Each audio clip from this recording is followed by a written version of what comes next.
Welcome to Central Georgia Focus. I'm your host, Raymond Tubb. Well, the 2025 General Assembly just wrapped up in April with the passing of about 400 bills and resolutions. Governor Brian Kemp already signed a number of those bills into law, and today we're looking at the 2025 session and what those new laws mean for you. And we're also looking at some things that didn't get through.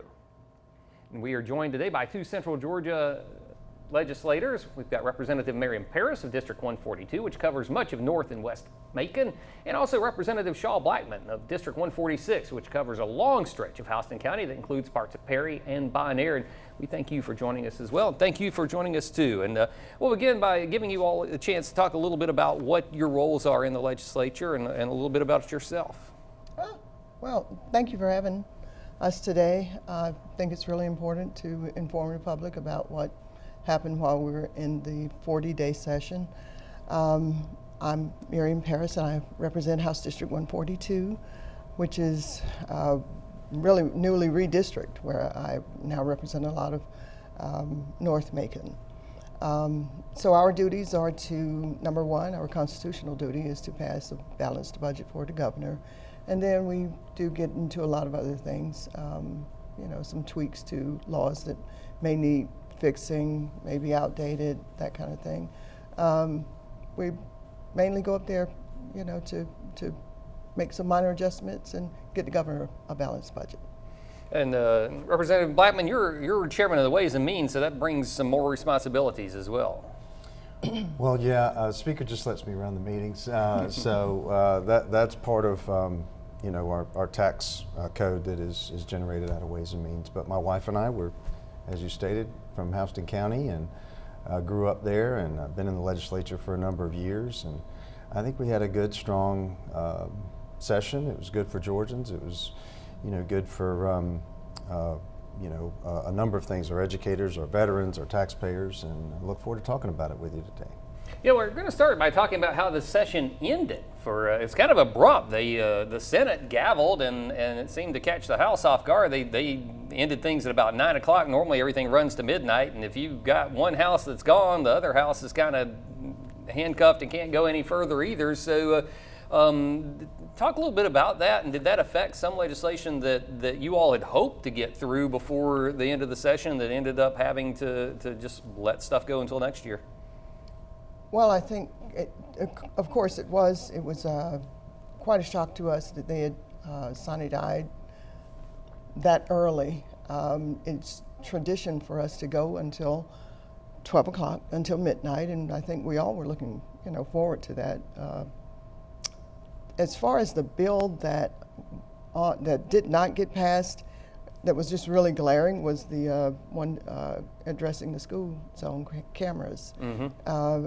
Chairman Alan Powell was in the well, giving us the last run of it, and then we find out that they had already adjourned. And so that kind of killed the bill right there. It doesn't necessarily kill it. It is able to go on to the next legislative session. But I think, yes, you're correct. We were quite surprised that the Lieutenant Governor went ahead and called time at 9:30. What was your take on the way things ended? Yeah, I think that's, agree with Representative Parrish there to a certain degree. I mean, we had a little bit of a surprise ending, but, to be honest with you, a lot of our priorities did get across the finish line. I think, we have to pass the budget. The budget passed. We did pass tax relief for hardworking Georgians. We got some lawsuit reform and created some balance there. We were able to address school safety, disaster relief. We got a bill passed to help our veterans with their retirement. So a number of things could go on and on, but I think a lot of the priorities did get passed. And in the first year of a biennial, there always is some rollover. So we'll continue to talk about those during the off session, and they'll be back and eligible again next year. And one of the school safety things that you all addressed was House Bill 268. It focused on issues ensuring the transfer of student records between different districts and providing mental health coordinators, and help viewers understand exactly what that legislation did for our students. Let me start that one. Again, I think great bipartisan support there. I mean, obviously we had a terrible tragedy, but we'd also learned from other situations across the country, and I think being able to move those records at a required faster pace and getting those in front of the proper officials when kids are coming into a new system, I think is very important. Those are already transferable, but the fact that now they're going to require that to be done in 5 days or less. And so you have sheriff departments talking, you have school systems speaking, and then you have additional counseling available within the schools. So obviously things that we feel like would have prevented that horrible day at Appalachian. And another thing that passed was House Bill 340. It dealt with cell phones in the classroom. A little bit more discussion on that because certainly there are some safety that comes with having a cell phone, but the legislature seems to have felt that the distractions and the problems that they cause are greater than the benefit of individual students having them. Absolutely. We were absolutely hearing those conversations from some of the parents, that, well, what if something happens, my child's in school, they can't get in touch with us. But the distraction was just outweighing that benefit, so to speak. Kids are just completely engrossed in their cell phones, and it's taking away from teaching time as well as learning time. So we just really felt like this was something we needed to implement. I think it's already in the high schools, but we really felt like this was something we needed to address, and we got it done. Yeah. Kids don't really like you taking their cell phones away, but one of the conversations we had, and maybe this is kind of aging, but was that, if parents need to get in touch with students, they can always call the front office and have the child brought to the office. Yeah, they did manage to communicate before they had cell phones, right, as we all know firsthand. I know Representative Parrish, she works really hard on the Education Committee, I believe, if memory serves. And yeah, I think that balance in local control, because a lot of systems already do take those phones, but the fact that some don't and learning is paramount, I think is one of the things that, I think sold us on that. Another big problem that the legislature moved to address is actually a big push by John Kennedy, the senator out of Macon, was absenteeism and chronic absenteeism. Talk about that legislation and its journey on the House side. Well, for me, it's pretty simple. I mean, you hear that there are some districts that have schools that have as much as 40-some-odd% absenteeism rates, and I think schools have to track that, but they don't necessarily have to do anything to, remediate that. And when you have chronic absenteeism, you're not only holding that one child back, but you're holding the entire classroom and sometimes the whole school back. So I think this just requires something to be done when you are seeing that problem exist within a certain classroom, within a certain school. And more accountability. Certainly, accountability for those schools, and fairness and to all of our students and our families. Now there was. Go ahead. I'm sorry. I just want to add, as well as to the faculty. Yeah. They have a hard job to try and reach each child that's in the classroom, and if they're chronically absent, then the teacher's having to spend that much more time getting the message or the teaching to that child. I had a conversation with Bibb County Superintendent, and he said he said if he could just get parents to get their children to school on a very consistent and regular basis, it would make a world of difference in their education. So I was happy to see the bill come across. And there was a bill too that had a big impact in Bibb County that actually puts money toward agricultural education. Yes. Talk to us about that. Yeah, the Young Farmers bill. Now it's something that has to be approved by the state board.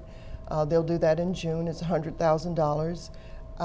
I was invited to the Georgia FFA convention about 2 weekends ago, and it was just amazing to see the kids there. They're the little kids that you see with the blue jackets and a big gold emblem on the back. It was almost 7,000 kids in the Centerplex. They were all getting awards for their work in farming, agriculture, the tech part of agriculture. it was just an amazing thing to see them, and they were all so wholesome. They just were really enjoying themselves at the convention, and so for us to get that amount of money in the budget for Bibb County is really a significant thing for us, because having the kids do something else besides tech or being on their phones, getting out in the earth, reaching the ground, and helping to provide food. And it's a billion-dollar business in Georgia too. Ag is big business here. It's our number one industry. It is our number one industry. So yes, we were very proud to see the Young Farmers Program. Working with livestock and ensuring that that access is there for all Georgians, not just those in more rural parts of the state. Right. So good stuff. Well, we're just getting started, and we've got much more. We've kind of focused on the education side, but there was much more that happened up at the legislative session, and we'll talk about that as we return to Central Georgia Focus.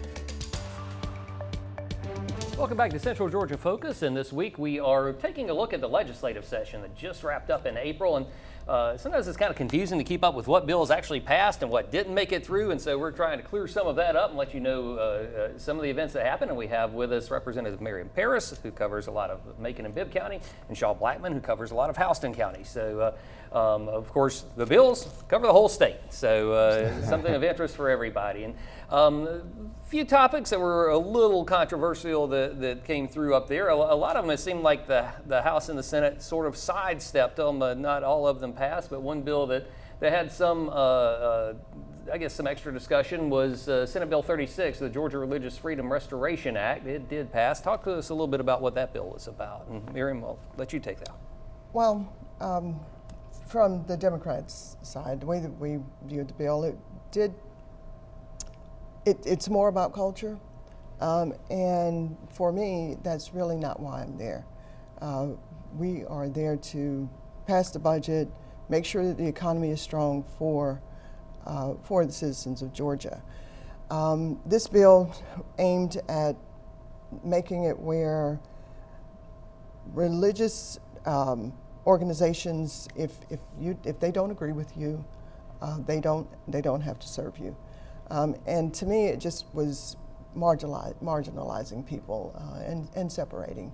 And for me, it just was not something that we really needed to engage in. Other states have passed it.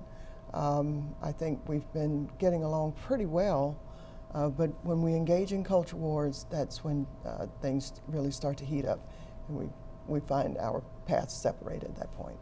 What were your thoughts on that legislation? Well, it's consistent with, what the nation was founded on, and that's religious freedom, right? And so our First Amendment rights are included, and this kind of reinforces those. We've seen this passed at the federal level. There are 30 some odd, heavy majority of states that have this in law, and we've been talking about it since, I think, 2016 or before, and it's about time Georgia did something. And so we're protecting people's deeply held faith-based values, and I think it also protects the civil liberties as well. So. Another controversial topic was Senate Bill 1. It addressed transgender girls in sports, and talk a little bit about what this bill will change for public schools and private schools as well as colleges. I think the fact that we're even having this conversation is kind of unusual to me. I think the fact that we want to protect girls and boys sports, we want to protect each gender in their respective arena, and that means that if you're a male, you play male sports. If you're a female, you play female sports. And again, I think it's about fairness. I think it's what families have asked us to address, and we move forward with that legislation. Well, actually, constitutionally, I guess the only mission of the legislature is to get that budget set and passed. And part of that was tax rebates, something that tends not to be controversial because people, you wanted to add something? Yeah, I just wanted to speak on the SB1. Right, the transgender. Right, the transgender. So this was something that had already been addressed by Georgia High School Association. It's already banned.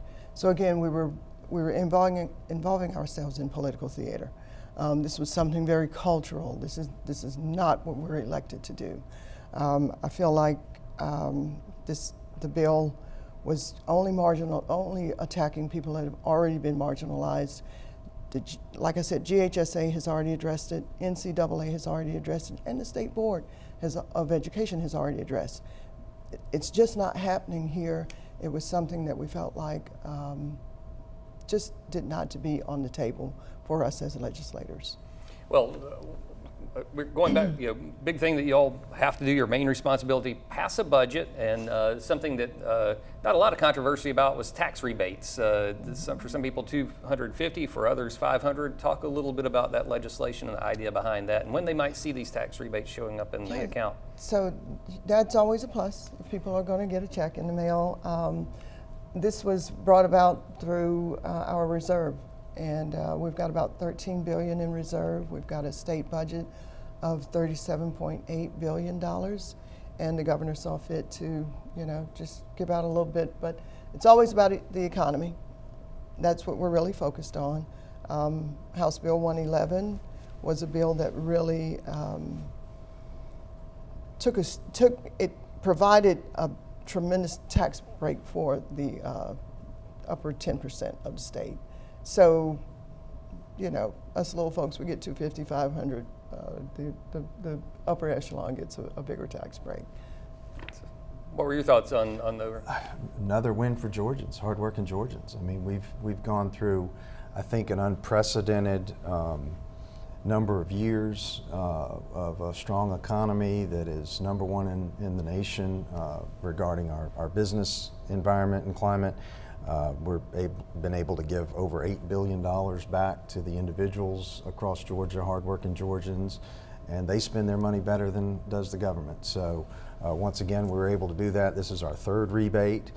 We also were able to further cut the rate as we worked down to $4.99, which was $6 when I first came into office.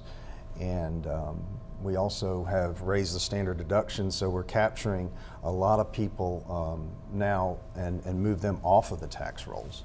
So we front-loaded that part of it. And so I think that's, again, in conjunction with the fact that we've got a full rainy day fund, we've got a AAA bond rating that is second to none, we've got a surplus of, as mentioned, in excess of $10 billion. And we've also, in that same period of time, we've become we've got the highest paid teachers in the Southeast. So we're funding our obligations, and we're paying our teachers more, and we're paying our public safety officials more. All right, well, we've got much more to discuss here on Central Georgia Focus. We're talking about the bills that passed the legislature, some of them that didn't as well, and we'll have much more when we return.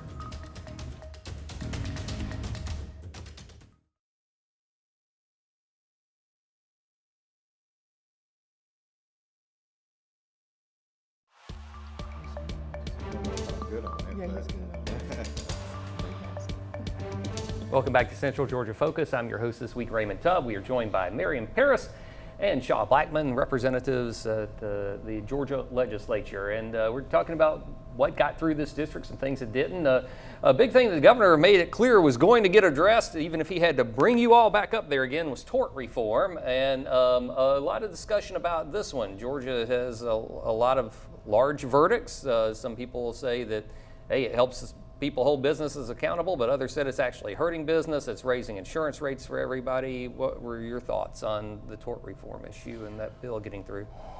Well, that certainly is raising, the cost, and embedded tax is what we heard a lot about. And I think this was a similar, reforms were passed back in 2005. The Supreme Court did, in fact, I think the judicial review tossed much of those out.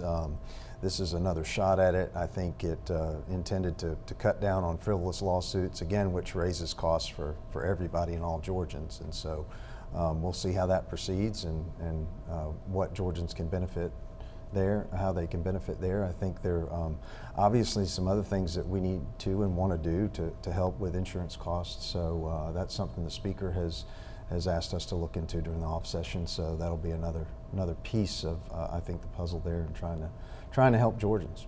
What are your thoughts about the legislation that went through? Yeah, so certainly we understand, the frivolous lawsuits, but at the end of the day, what we were hearing, the Democrats, what we were hearing was that this was just really another handout to big insurance companies. They have billions in profits that just sit there for the CEOs, for the agents, as well as the bill itself really just went too far. It made it where people can now be careless and be negligent without having to have some accountability for what may have happened on their property and like that. Florida has passed the same tort reform, and they are now having buyer's remorse about it. Rates have not gone down in Florida, and the legislature there is now trying to correct what they had done previously. So we feel like it's probably going to come back around because people are not one proponent ever said that our rates would go down. I mean, prices never do.